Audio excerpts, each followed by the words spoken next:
Welcome to WLNM, the web novel and manga review, hosted by Zeke Changuris. Welcome to WLNM, the web light novel and manga review. We are dedicated to bringing our listeners the very special artists and writers that are part of this amazing explosion of creativity, giving us stories to entertain and inspire us. We'd like to welcome Sein Ares, the author of original English light novel series Red Moon, Arcana of the Crimson Era, Book 1. So welcome, and thank you for joining me this morning. We're going to get started right off with the first question, because it fits right in with your novel.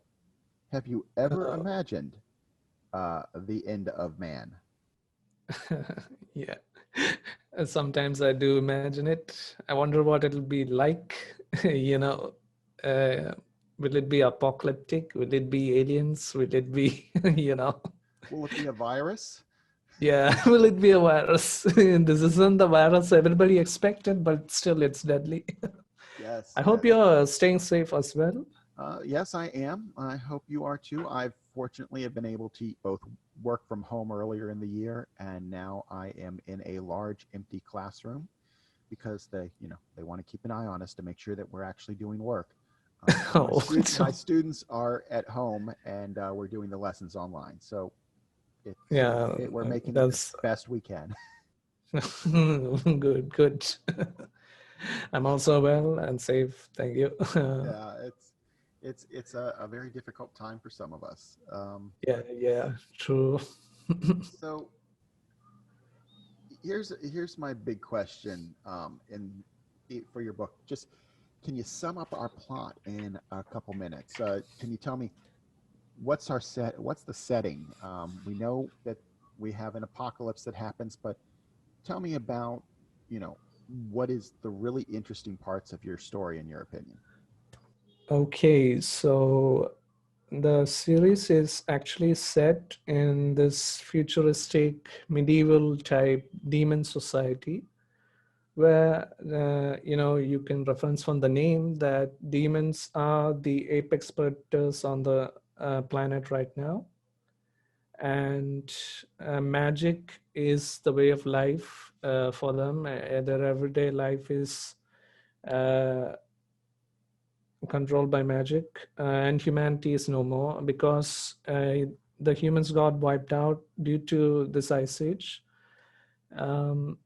The story actually begins on the southern part of the main continent in that planet.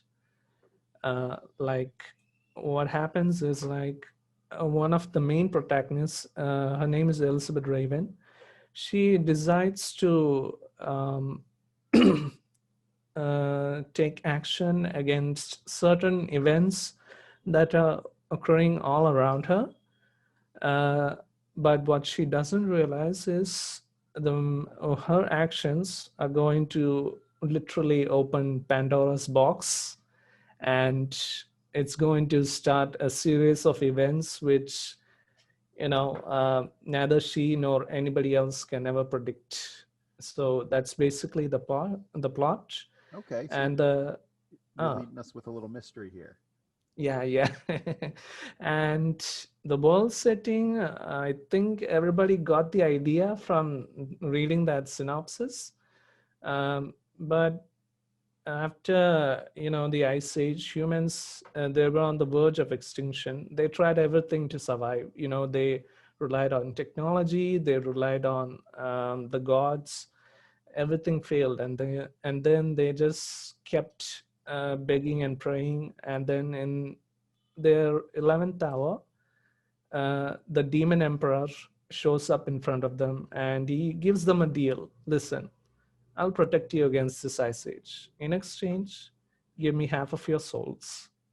So many people refused, but many who were desperate to live, they accepted. And this started what would be known as the beginning of a new race of humans called the Hillbrids, who are half man and half demon. So that's how these humans survived the ice age. and then their descendants are now are all over this planet. Just like us, they're everywhere on the planet right now, these Hellbrids. And Elizabeth Raven is also a Hellbrid. So yeah, that's sort of like the world setting. I sort of feel like I have to explain that, otherwise people might feel a bit of a confusion. That's fine. That's great. I mean, it's a very interesting take on Deal with the Devil. Yeah. The unintended consequences usually of that scenario. And Yeah. to remind people, you do say this series is targeted at adults because of some graphic violence and my favorite, harem relationships. And, Yeah. we need to remind people that this is not something you're going to suggest to your 13-year-old nephew who No. is now reading middle grade novels. Yeah. Yeah, let's talk about you for a second. So what got you inspired to be a writer? Well, it started when I was in college. I used to just write for fun. I didn't show it to anyone. Just, I would come back from work. I was a total introvert. So I would come back from my college, and while most of my friends were busy, having romantic relationships, I was busy sitting in front of that computer and just building up this fantasy world in my head. And now, why I decided to publish my novel was just 3 years back.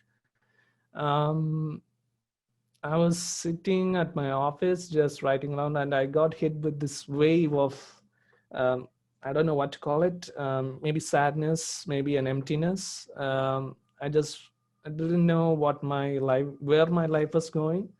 That all that search for self and all that thing. And then suddenly I realized, hold on, I've been writing this story for a while. Maybe I'll pursue it as in my passion, and maybe I'll find something at the end of the road. So here, that's why I'm sitting here now That is talking to a you. wonderful approach to life, because I mean, like I told you, I'm sitting in my classroom right now, but my journey in education started more than 20 years ago, and I thought that's what I was going to Okay. do. And I had a really, Okay. really bad experience when I was a student teacher, and it turned me off Okay. to the whole profession, and I went into journalism instead. And more than 20 years later, I am in the classroom again, and this has been a much better experience.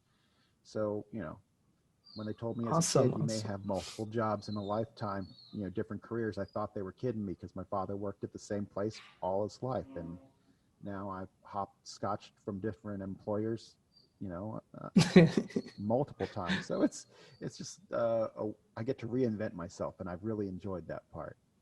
Yeah, Uh, that's cool. yeah. What is? I mean, have you created, even though you haven't not have put it down on paper, have you created any other universes that you like to dabble around in? Um, well, it happens, when you're a writer, your mind invariably goes to other places. It's not just that one universe. And there are like certain isekai worlds I built in my head. A typical the chosen one type themes or something like that. Some are like, once again, a lot more open haram relationships. I'll only say that much. um, so yeah, I think Japanese literature has had a huge influence on me. Yeah. I think If I had had more access to it when I was younger, I would have been an even bigger weeb than I am today. Uh, that would be that would yeah, have been great. it would have been a completely different take on life. Um, Yeah. what when you're writing? What's your process in writing? Did you map out your story first, or did you write as a discovery writer, letting the situation and scenario take you where it goes? In the beginning, I was like a discovery writer, but as I've progressed, I've come somewhere in the middle. Like, I'm not overly planning, At this point this is going to happen, at this point this is going to happen.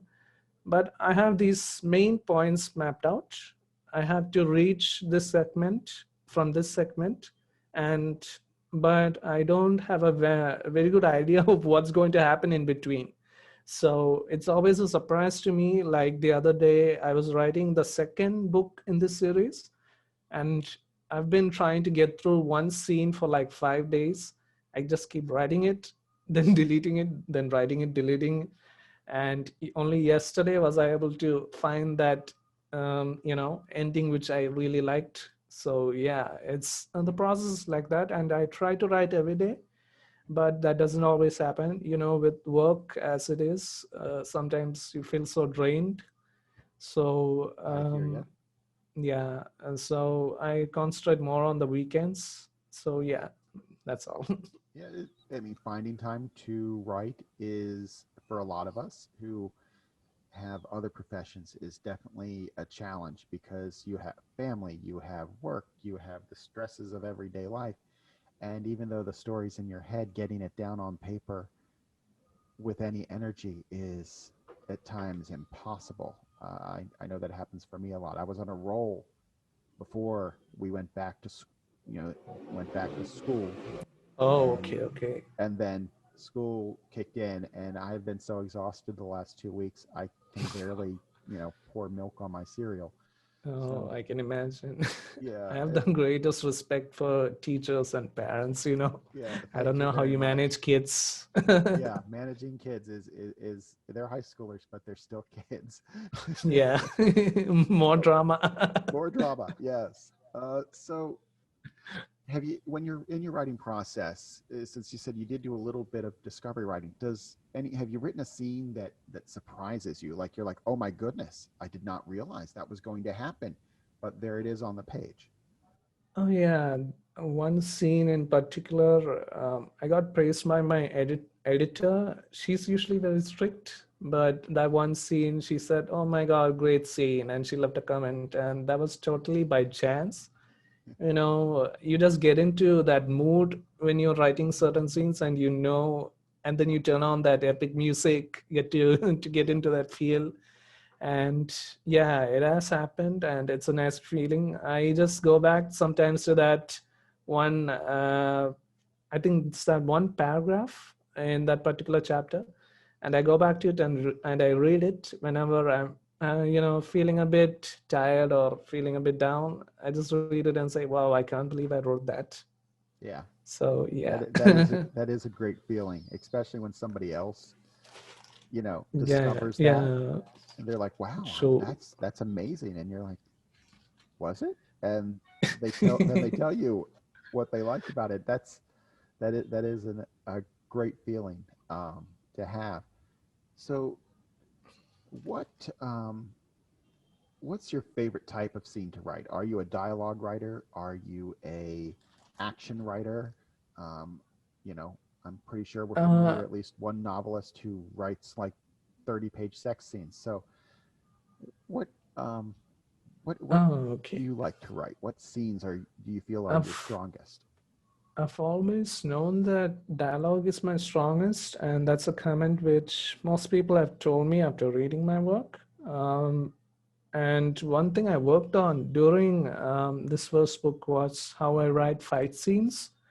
And the biggest compliment I got was when somebody said, um, I'd only just learned how to write fight scenes by then, and they said something like it was a cinematic experience for them reading those fight scenes, and I just felt really happy to hear that because you had to work. I knew I had to work hard to get to that level. Otherwise, I would say this guy go and then gave him a sword. This guy slashed him, so and so. But I started writing what I saw instead of just stating a fact, and the change was just phenomenal.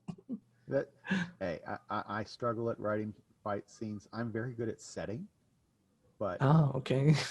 I'm very good at setting. I'm good at describing a place, but that probably has a lot to do with the books I grew up reading.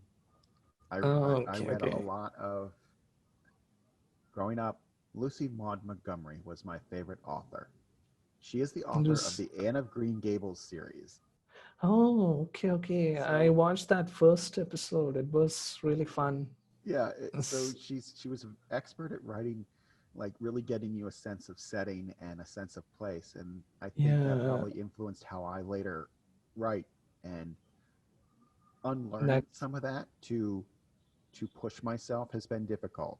I mean, and like you were saying, you didn't you had to learn how to write a fight scene. It's not just this happened, then this happened, then this happened. yeah, You yeah, need to yeah. find the drama, and it's one of those areas I know I'm still very weak at. But I love that you found something to push yourself. Every time Yeah, I tell my it's students, become exceed your limits. oh, I tell thank them you. that all the time. Exceed your limits. When you, I'm sure they're very lucky to have you there as a teacher. yeah. So it's one of those things that you need, that I've held as a philosophy, and I love that you admit that, oh, you had to learn how to do this and you had to learn how to do that, because this, not all writers, even though we have great stories in our head, have that innate skill. We're not born being able to type 1,000 words on a page and it be good. It takes work.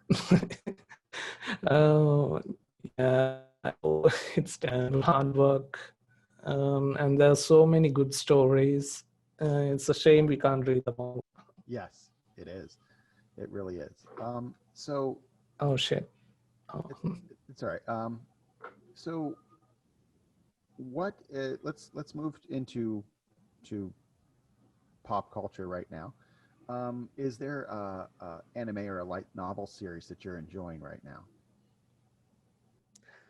right now, I just finished that mainstream anime, My Hero Academia, Yeah. season 4, I think. Yeah, I really like where it's going. I think it's in a good direction. Recently, I started watching sports anime. I really like sports anime, that camaraderie between friends as they strive towards their goal. And maybe it's because of high school and stuff. Yeah. Yeah. So there's this softball tennis anime called Stars Line. It's pretty good. I've only reached season no episode 2, but I think it's going to be a pretty good anime. That's good. That's good to hear. Yeah, yeah, Yeah, I don't. A lot of people. Sports anime is definitely a niche for a lot of people. It's yeah, very, yeah. it's a smaller segment, but the ones that um, people like, they like them hardcore. They're the ones you see. I mean, you'll see entire groups of kids dressed like in free swimming tracksuits, and a whole entire Yeah. volleyball team uh, doing haiku. So yeah, Yeah, yeah. yeah, it's you could get some really hardcore fans out there in that. Who's an author that you admire? An author that I admire is actually, it's totally unrelated to, and there are actually two authors. One is PJ Oldhouse. I Okay. don't know if you've heard of them. No, I have not. It's somebody from, way back during the Agatha Christie, Earl Stanley Gardner days. They're a type of a comedy writer. I like reading books like that, and just normal fare, normal musical type stories. And then there's this anime which I really liked, and I liked how the mangaka actually wrote the story. It's called Three Gatsu no Lion, Okay. and Yes. About yeah, the shogi player. yeah. About the shogi player. Shogi is a part of that, but it's more a slice of life type theme about a kid who gets bullied, and he tries to battle his depression. And it's a really sweet story, and I love how she's captured all the emotions of all the characters in the scene.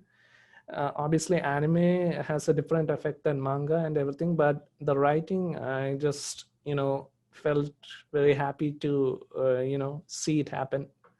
So these are some of the writers I really admire.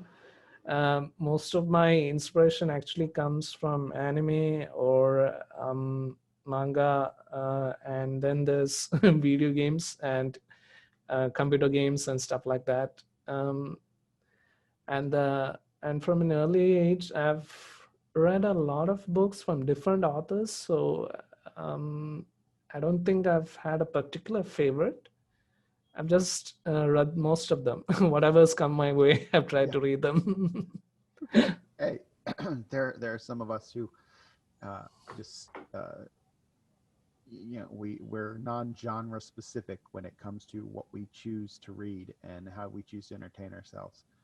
And getting exposed to a lot of different types of writing styles definitely is one of those things that I believe authors in general really tend to do because they inadvertently improve their own work. Yeah, true, true. Very true. So we can find your book on Amazon, and you are at uh, Ein Sunel on Twitter. Yeah, I'll type it down here. I think I have it written down. I'm just very Okay, okay. um, Ein Sunil. Ein Yeah, Sunel. that is correct. Yeah. You've actually pronounced my name correctly, Oh. Sunil. A lot of people from my home actually mess it up. Well, Is it Sunail or Soniel? Saniel? well, this would be a first because the number of kids I butcher their names in class Oh, that's is very natural. high percentage. But that's because my name was butchered most of my childhood. So, Oh, I'm so sorry. it's just hey, you just get used to it. Yeah, I'm that one. Yeah.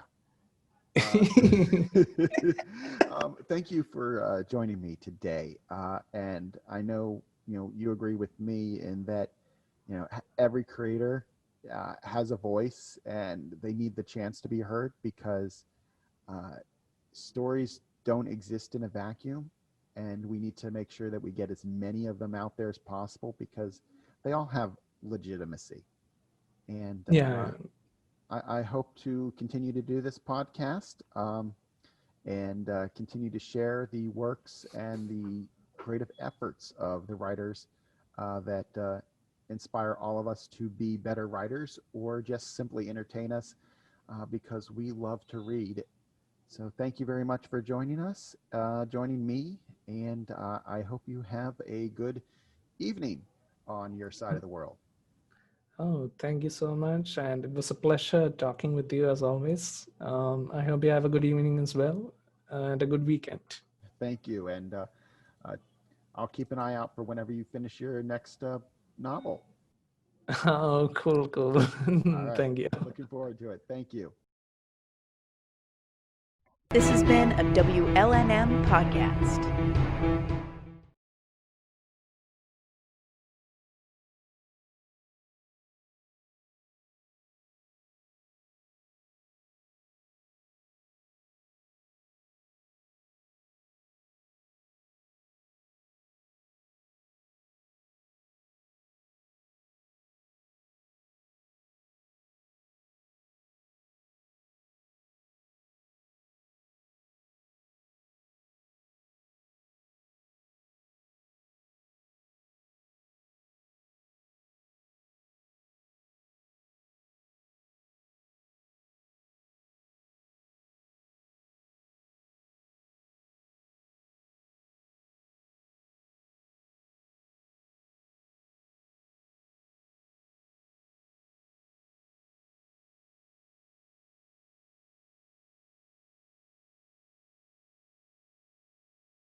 This has been a WLNM podcast.